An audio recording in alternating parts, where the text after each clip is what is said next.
Last week we spoke about what astral travel is. This week we're going to talk about how we can use it to heal.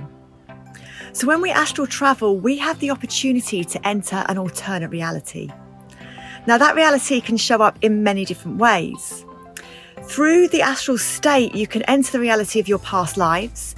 You can enter the reality of your soul's knowing in terms of who you are and who you came here to be. You can enter the reality of the trajectory that your life could have taken if you'd made a different decision. And you can enter the reality of those who are no longer in physical form. And these are just a few examples. So what does this mean for our healing? By entering into the reality of those who are no longer in physical form, we have the opportunity to say goodbye to someone that we lost. To laugh with them, to cry with them, to be with them, to have new experiences with them, even though they're no longer in physical form. This can greatly help the grieving process as we recognise that our loved ones still exist, just simply in a different form to that which we're used to. And by entering the reality of our past lives, we can witness the experiences that we had to bring greater levels of consciousness to our current pain and limiting beliefs. By re-experiencing a past life, we can change it or experience it differently. And we can release it from our physical body so that we no longer carry the weight of it with us. And to understand more on this, you can check out my previous videos on past lives, dreams, and lucid dreaming. So to share an example of this, I once astral traveled to a life that I had as a ballerina. So I could physically feel the pain that ran from my big toe and up my shin as I pirouetted on my big toe in that life.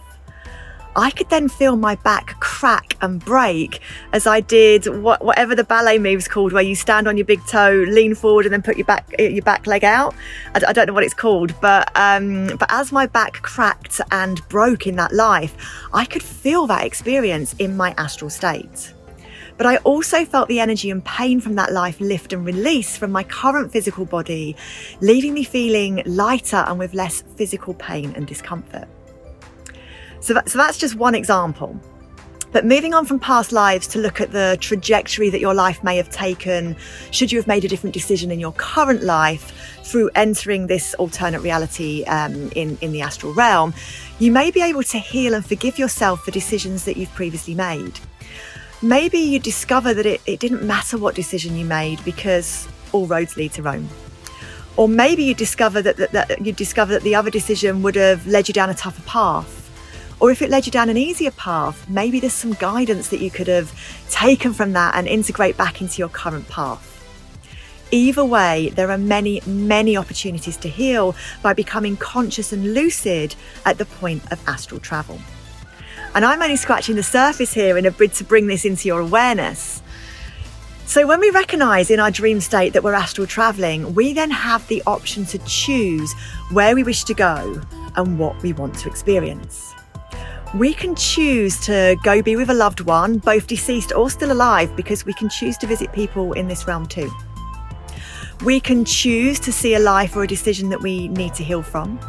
We can choose to visit a place that would bring us back into stillness and peace. We can choose to have an audience with the divine, with our spirit guides, with our higher self or soul. The point is, when we become lucid within the astral state, we can choose to do or go wherever we want to go. And herein lies the magic. Now, to reiterate, this is something that happens very naturally during our sleep state, but there are also courses and books that will teach you how to become lucid within those experiences, as well as how to consciously create an out-of-body experience. These things take time and you have to put the work in, but there are resources available should this be a path that you wish to take. My role here is only ever to inspire you to heal, to inspire you to be who you came here to be. Using dreams as a tool to heal may not be the path that you choose, but if you don't know that this path is available to you, then how can you choose it? We leave this gift to heal with you so you can learn what to do, to have the chance to heal your life and cut through darkness with a knife, to see an alternate reality that will help to set you free, to see the gifts of the soul that lead you back to being whole, that help to show another way